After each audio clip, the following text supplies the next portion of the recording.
13वां सर्ग। राजा का विलाप और कई से अनुनय विनय। महाराज दशरथ उस अयोग्य और अनुचित अवस्था में पृथ्वी पर पड़े थे। उस समय वे पुण्य समाप्त होने पर देवलोक से भ्रष्ट हुए राजा ययाति के समान जान पड़ते थे।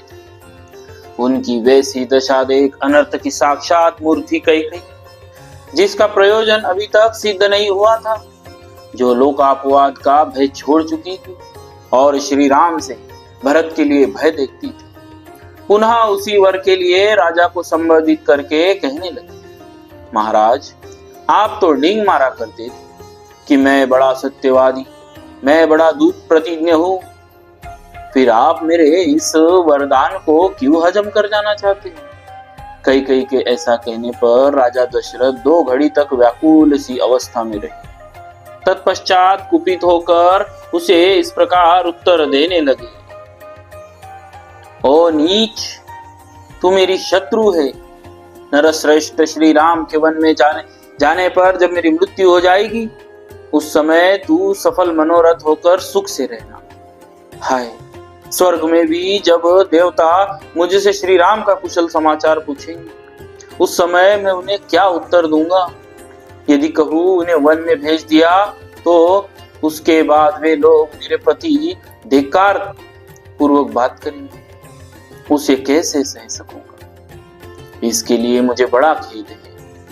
कई का प्रिय करने की इच्छा से उसके मांगे हुए वरदान के अनुसार मैंने श्री राम को वन में भेज दिया।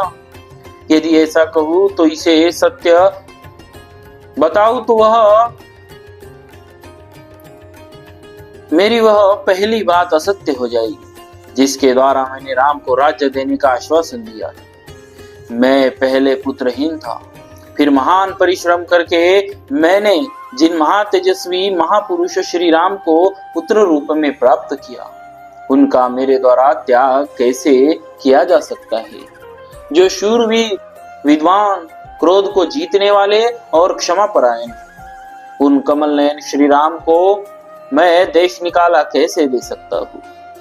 जिनकी अंग कांति नील कमल के समान श्याम है, भुजाएं विशाल और बल महान है, उन नयनाभिराम श्री राम को मैं दंडक वन में कैसे भेज सकूंगा, जो सदा सुख भोगने के ही योग्य है, कदापि दुख भोगने के योग्य नहीं।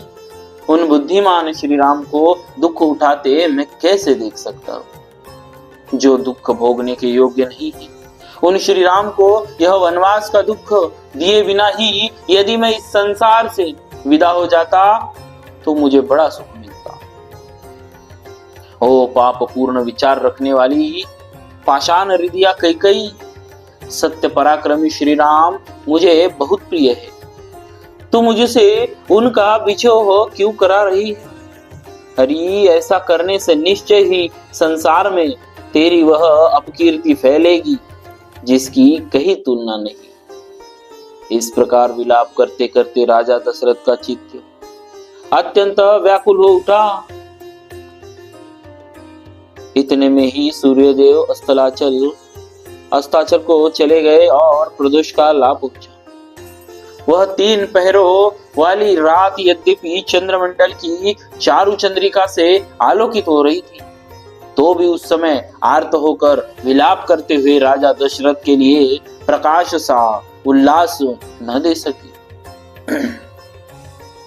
बूढ़े राजा दशरथ निरंतर गर्म उच्छ्वास लेते हुए आकाश की ओर दृष्टि लगाए आर्त की भांति दुखपूर्ण विलाप करने लगे।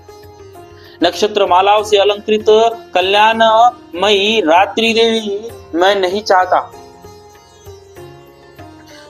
चाहता कि तुम्हारे द्वारा प्रभात काल लाया जाए। मुझ पर दया करो, मैं तुम्हारे सामने हाथ जोड़ता हूँ, अथवा शीघ्र बीत जाओ, क्योंकि जिसके कारण मुझे भारी संकट प्राप्त हुआ है। उस निर्दय और क्रूर कई को अब मैं नहीं देखना चाहता। कई से ऐसा कहकर राजधर्म के ज्ञाता राजा दशरथ ने पुनः हाथ जोड़कर उसे मनाने या प्रसन्न करने की चेष्टा आरंभ की।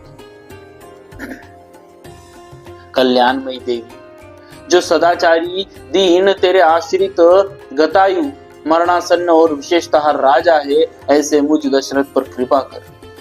सुंदर कटी प्रदेश वाली कैकेयी नंदिनी, मैंने जो है श्री राम को राज्य देने की बात कही है वह किसी सूने घर में नहीं, भरी सभा में घोषित की है। अतः बाले, तू इस बड़ी सहृदय है, इसलिए मुझ पर भली भांति कृपा कर, जिससे सभासदों द्वारा मेरा उपवास न हो। देवी प्रसन्न हो जा। कजरारे नेत्र प्राप्त वाली प्रिय, मेरे श्री राम तेरे ही दिए हुए इस अक्षय राज्य को प्राप्त करे, इससे तुझे उत्तम यश की प्राप्ति होगी। पृथुल नितंब वाली देवी, सुमुखी सुलोचने, यह प्रस्ताव मुझको श्री राम को समस्त प्रजावर्ग गुरुजनों को तथा भरत को भी प्रिय होगा, अतः इसे पूर्ण कर।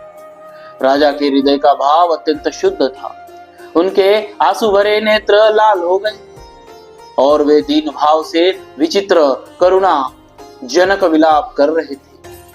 किंतु मन में दूषित विचार रखने वाली निष्ठुर कैकेयी ने पति के उस विलाप को सुनकर भी उनकी आज्ञा का पालन नहीं किया। इतनी अनुनय विनय के बाद जब प्रिया कैकेयी किसी तरह संतुष्ट न हो सकी और बराबर प्रतिकूल बात की मुंह से निकालती गई, तब पुत्र के वनवास की बात सोचकर राजा पुनः दुख के मारे मूर्छित हो गए और सुध बुध खोकर पृथ्वी पर गिर पड़े। इस प्रकार व्यतीत होकर भयंकर उच्छ्वास लेते हुए मनस्वी राजा दशरथ की वह रात धीरे धीरे बीत गई। प्रातः काल राजा को जगाने के लिए मनोहर वाद्यों के साथ मंगल गान होने लगा, परंतु उन राज शिरोमणि ने तत्काल मनाही भेजकर वह सब बंद करा दिया। इस प्रकार श्री वाल्मीकि निर्मित आर्ष रामायण आदि काव्य के अयोध्या कांड में 13वां सर्ग पूरा हुआ। बोलिए श्री सीताराम जी महाराज की जय। भक्तवत्सल भगवान की जय।